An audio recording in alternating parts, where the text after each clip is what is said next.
Hello दोस्तों, last video में हम लोगों ने बात किया था राष्ट्रपति की शक्तियों के बारे में। आज थोड़ा आगे बढ़ेंगे। आज हम बात करेंगे राष्ट्रपति की आपातकालीन शक्तियां जो संविधान के आर्टिकल में लिखा गया है। और इसके स्टार्ट करने से पहले आपको ये बता दूं कि ये टॉपिक इतना इम्पोर्टेंट है कि आपको, अगर आप कोई भी गवर्नमेंट जॉब की तैयारी कर रहे हो, वहां पे कोई भी क्वेश्चन अगर पूछता है इमरजेंसी प्रोविजन के रिलेटेड में, तो इस वीडियो में आपको वो आंसर देखने को मिलेगा। 99% चांसेस है कोई भी क्वेश्चन एग्जाम में आता है, तो ये वीडियो देखने के बाद आपको वो सभी क्वेश्चंस का सॉल्यूशन मिल जाएगा। और जो स्टार्ट करते हैं, राष्ट्रपति की आपातकालीन शक्तियां, प्रोविजन, इमरजेंसी प्रोविजन जिसे बोलते हैं, तो ये कॉन्सेप्ट हम लोगों ने जर्मनी से लिया है। जर्मनी एक देश है जहां से हम लोगों ने जर्मनी से ये इमरजेंसी प्रोविजन का कॉन्सेप्ट लिया है। हमारे देश में 3 इमरजेंसी का प्रोविजन है, 3 आपातकालीन प्रावधान है। एक आर्टिकल 352, आर्टिकल 356 और आर्टिकल 360। अभी तीनों के बारे में हम लोग डिटेल्स में पढ़ेंगे। सबसे पहले स्टार्ट करते हैं आर्टिकल 352, जिससे हम लोग राष्ट्रीय आपातकाल के नाम से भी जानते हैं। अब तक 3 बार राष्ट्रीय आपातकाल लग चुका है हमारे देश में। अभी इसके बारे में थोड़ा डिटेल्स में पढ़ेंगे। ये कब लगता है? जब युद्ध हो, बाहरी देशों से हमारा वॉर होने वाला हो, या तो वॉर चलता रहेगा, या बाहर आक्रमण, कोई बाहर का देश, बाहर का शत्रु हमारे ऊपर आक्रमण करे, और सशस्त्र विद्रोह के केस में ये 3 केस दिए गए हैं जिसके वजह से राष्ट्रीय आपातकाल घोषित की जाती है। और अगर सशस्त्र विद्रोह हो तो उसको हम लोग आंतरिक आपातकाल के नाम से जानते हैं। अगर युद्ध या बाह्य आक्रमण की बात हो, उससे हम लोग बाह्य आपातकाल के नाम से जानते हैं। अभी इसके बारे में डिटेल्स में पढ़ेंगे। आर्टिकल 352 जिसके बारे में राष्ट्रीय आपातकाल जिसे बोलते हैं, उसमें क्या क्या है? राष्ट्रीय आपातकाल की उद्घोषणा संपूर्ण देश अथवा देश के किसी भाग पर लागू हो सकती है। ये जरूरी नहीं कि पूरे देश में आपातकाल लागू किया जाए। हो सकता है पूरे देश में कभी कभार, या तो हो सकता है कि सिर्फ एक क्षेत्र पे लागू कर दे, क्योंकि वहां पे थोड़ा सा प्रॉब्लम हो रहा है, वहां पे इसकी ज्यादा स्थिति गंभीर हो चुकी है, तो उस क्षेत्र में, उस भाग में आर्टिकल 352 लागू हो सकता है। जरूरी नहीं कि पूरे देश में लागू हो। वो आर्टिकल 352 पहला पॉइंट। दूसरा, प्रारंभ में संविधान में आर्टिकल राष्ट्रीय आपातकाल के तीसरे आधार के रूप में आंतरिक गड़बड़ी का प्रयोग किया था, किंतु यह शब्द अस्पष्ट था। अतः 1978 के 44 संविधान संशोधन के अधिनियम द्वारा आंतरिक गड़बड़ी शब्द को सशस्त्र विद्रोह शब्द से विस्थापित कर दिया।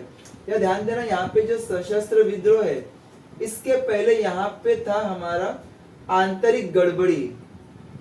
यहाँ पे लिखा है मैंने, आंतरिक गड़बड़ी शब्द को सशस्त्र विद्रोह शब्द से विस्थापित कर दिया, चेंज कर दिया। तो सशस्त्र विद्रोह 1978 में चेंज हुआ। इसके पहले सशस्त्र विद्रोह का नाम था आंतरिक गड़बड़ी, जो अस्पष्ट था, क्लियर नहीं था। तो 1977 में जब इमरजेंसी खत्म हुआ, तो 1978 में उस आंतरिक गड़बड़ी का नाम चेंज करके सशस्त्र विद्रोह का नाम दे दिया। तो अगर हम बात करते आपका, अब में जब भी 352 है, तो कौन से रीजन से राष्ट्रीय आपातकाल लगता है? तो युद्ध, बाह्य आक्रमण और सशस्त्र विद्रोह के नाम पे राष्ट्रीय आपातकाल लागू होता है। आगे थर्ड पॉइंट, राष्ट्रपति राष्ट्रीय आपातकाल की उद्घोषणा केवल मंत्रिमंडल की लिखित सिफारिश प्राप्त होने पर ही कर सकता है। राष्ट्रपति के पास जब तक जितने भी मंत्रिमंडल है, उन लोग का लिखित या रिटर्न में राष्ट्रपति के पास नहीं पहुंचेगा, तो राष्ट्रपति उस केस में इमरजेंसी को अनाउंस नहीं कर सकता।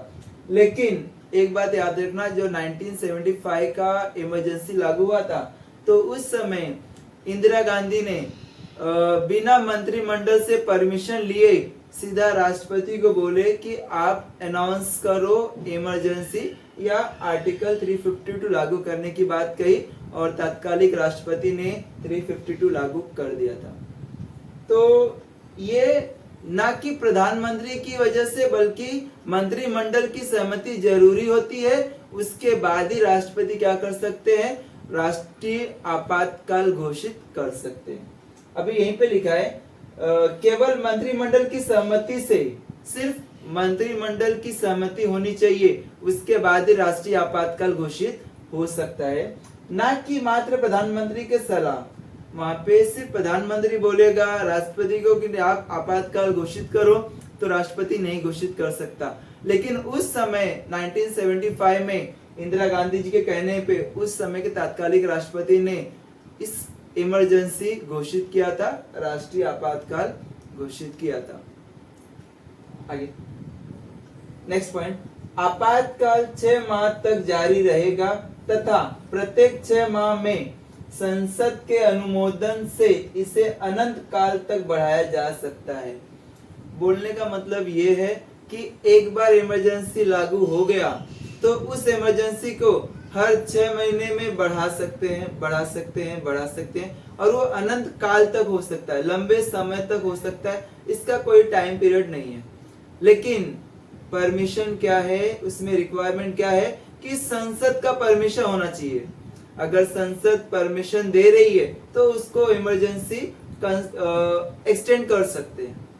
तो बात यहीं पे लिखा गया कि आप आपातकाल को हर 6 महीने बढ़ा सकते हो, लेकिन वो कभी जब संसद का परमिशन हो। सिर्फ अकेला प्रधानमंत्री कुछ नहीं कर सकता, प्रधानमंत्री को सपोर्ट करने के लिए मंत्रिमंडल बनाए तो मंत्रिमंडल बोलेगा, उसके बाद वो 6 महीने, हर 6 महीने उसको एक्सटेंड किया जा सकता है। ये आपातकाल। आगे एक और पॉइंट है, उस सदन के कुल सदस्यों का बहुमत तथा उस सदन में उपस्थित तथा मतदान करने वाले सदस्यों का 2/3 बहुमत। उस सदन के कुल सदस्यों का बहुमत, ध्यान देना, सदन, मैं बात कर रहा हूं सदन का, उस सदन के कुल सदस्यों का बहुमत, बहुमत मतलब 51%, तथा उस सदन में उपस्थित तथा मतदान करने वाले सदस्यों का 2/3 बहुमत।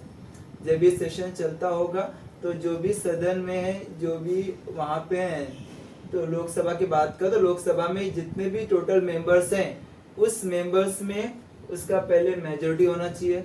मेजोरिटी मतलब 51% होना चाहिए, और साथ में जितने भी मेंबर्स प्रेजेंट हैं उनका 2/3 बहुमत, 2/3 मेजोरिटी। मतलब 2/3 मतलब अगर मैं बात करता हूँ उस समय 90 मेंबर्स प्रेजेंट हैं तो 90 मेंबर्स का 2/3 करना, लगभग 60 मेंबर्स का प्रेजेंसी वहां पे कंपलसरी है, परमिशन मिलना चाहिए लोग 60 मेंबर्स का।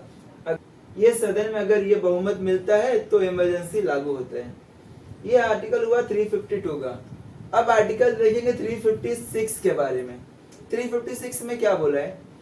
356 राष्ट्रपति शासन के बारे में बात करता है, और यहाँ पे 2 कंडीशन दिया गया कि राष्ट्रपति शासन कब लागू होता है और क्यों लागू होता है। पहला, राज्यों में संवैधानिक तंत्र की विफलता।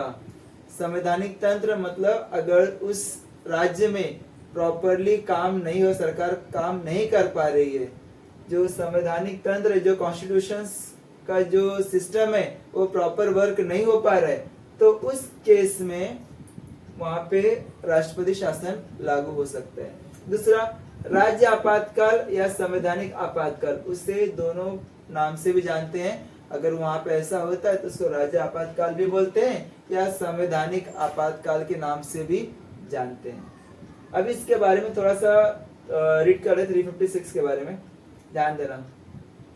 राज्य सरकार, मैं स्टेट गवर्नमेंट का बात कर रहा हूँ क्योंकि ये आर्टिकल 356 स्टेट पे लागू होती है, राज्य पे लागू होती है।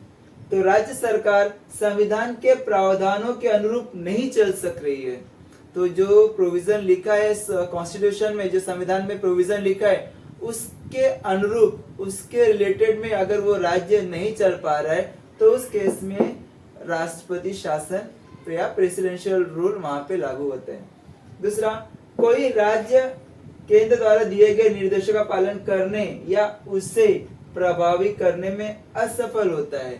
इसका मतलब केंद्र सरकार ने कोई निर्देश दिया उस राज्य को करने के लिए, लेकिन वो राज्य नहीं कर पा रहा है, तो उस केस में भी प्रेसिडेंशियल रूल या राष्ट्रपति शासन लागू हो जाता है राष्ट्रपति के कहने पे। तो दो जिम्मेदार कारक है राष्ट्रपति शासन लागू होने पे। पहला, जब संविधान के प्रावधानों के अनुरूप वो राज्य चल नहीं पाए, जो संविधान का प्रोविजन है उसके रिलेटेड में वो काम नहीं कर रहा है। दूसरा, जब केंद्र बोल रहा है कि ये निर्देश दे रहा है कि आपको ये करना है लेकिन राज्य नहीं कर पा रहे, तो दो केस है, तो उस केस में राष्ट्रपति शासन वहां पे उस राज्य में लग जाता है। आगे, राष्ट्रपति शासन 6 माह तक चलता है। कितने मंथ चलता है? 6 मंथ मैक्सिमम चलता है, लेकिन आगे भी। और इसे अधिकतम 3 वर्ष की अवधि के लिए संसद की प्रत्येक 6 माह की स्वीकृति से बढ़ाया जा सकता है। मैक्सिमम 3 साल है, यहाँ पे 6 माह खत्म हुआ, वापस संसद उसको परमिशन देगा, नहीं यहाँ पे अभी भी सरकार, यहाँ पे राज्य प्रॉपर नहीं चल पा रहा है तो उसको और एक्सटेंड करो। तो ऐसा करते करते हर 6 महीने मैक्सिमम 3 साल तक वहां पे राष्ट्रपति शासन रहता है, राष्ट्रपति शासन लागू रहता है। तो ये मैक्सिमम लिमिट है 6 मंथ का। नेक्स्ट, ये 356 का इम्पोर्टेंट जो खास है, जो मोस्ट इम्पोर्टेंट वो टॉपिक मैंने यहाँ पे लिखा। आर्टिकल 360 के बारे में बात करते हैं तो आर्टिकल 360 में लिखा है वित्तीय आपातकाल, फाइनेंशियल इमरजेंसी। पहली बात, फाइनेंशियल इमरजेंसी अभी तक एक बार भी नहीं लगा। उसके बारे में कुछ इम्पोर्टेंट ये देख लेते हैं। मैक्सिमम, अधिकतम समय सीमा निर्धारित नहीं है, कितने साल तक, कितने महीने तक फाइनेंशियल इमरजेंसी लागू रहेगा इसके बारे में कुछ नहीं बताया है। इसे जारी रखने के लिए संसद की पूर्ण मंजूरी आवश्यक नहीं। भाई कितने दिन तक चलेगा उसका कोई परमिशन रिक्वायरमेंट नहीं है। राज्य केंद्र की सेवा में किसी अथवा सभी सेवकों के वेतन में कटौती। अगर इमरजेंसी, फाइनेंशियल इमरजेंसी लागू हो जाता है आगे चल के, तो उस केस में केंद्र सरकार या राज्य सरकार में जितने भी कर्मचारी, जितने भी सेवक है, जितने भी गवर्नमेंट ऑफिसर्स हैं, उनकी सैलरी में से कुछ न कुछ अमाउंट डिडक्शन हो जाएगा। वो कटौती या डिडक्शन का अमाउंट का प्रोविजन किया गया आर्टिकल 360 में। वो बात अलग है, अभी तक ऐसा कुछ हुआ नहीं है। और हमारे देश में 3 बार इमरजेंसी लगा है, राष्ट्रीय आपातकाल 352। कब कब लगा है? जब पहली बार 1962 में इंडिया चाइना की लड़ाई हो रही थी, और वो इंडिया चाइना कहाँ पे लड़ रही थी? नेफा, जिसे हम बोलते हैं 1962 में नेफा, नॉर्थ ईस्ट फ्रंटियर एजेंसी, उस जगह पे जो आज हम लोग अरुणाचल प्रदेश के नाम से जानते हैं, वहां पे लड़ाई चल रही थी। तो उस केस में राष्ट्रीय आपातकाल लागू कर दिया गया था। 1971 में जब इंडिया पाकिस्तान की लड़ाई चल रही तो उस समय भी राष्ट्रीय आपातकाल घोषित हुई थी। और 1975 में इंदिरा गांधी जी के काल में ये इमरजेंसी लागू हुआ था, इंदिरा गांधी जी के कहने पे। और यहाँ पे उसका दुरुपयोग हुआ था, फंडामेंटल राइट्स का दुरुपयोग हुआ था, बहुत विरोध चला था, बहुत प्रॉब्लम्स क्रिएट हुए थे। 1975-77 लगभग 2 साल तक इमरजेंसी लागू था और देश में, और 2 साल के बीच में बहुत सारे प्रॉब्लम्स क्रिएट हुए थे फंडामेंटल राइट्स को लेकर। तो ये अब तक लगभग 3 बार इमरजेंसी लागू हो चुका है 352। और अगर हम बात करते 356 के बारे में, लगभग 125 टाइम्स इमरजेंसी कौन सा लगा है? आर्टिकल 356। हर साल अगर बात करते हर साल में 2 बार कहीं ना कहीं 356 लागू हो जाता है। ये बेसिक चीज था इमरजेंसी प्रोविजन का।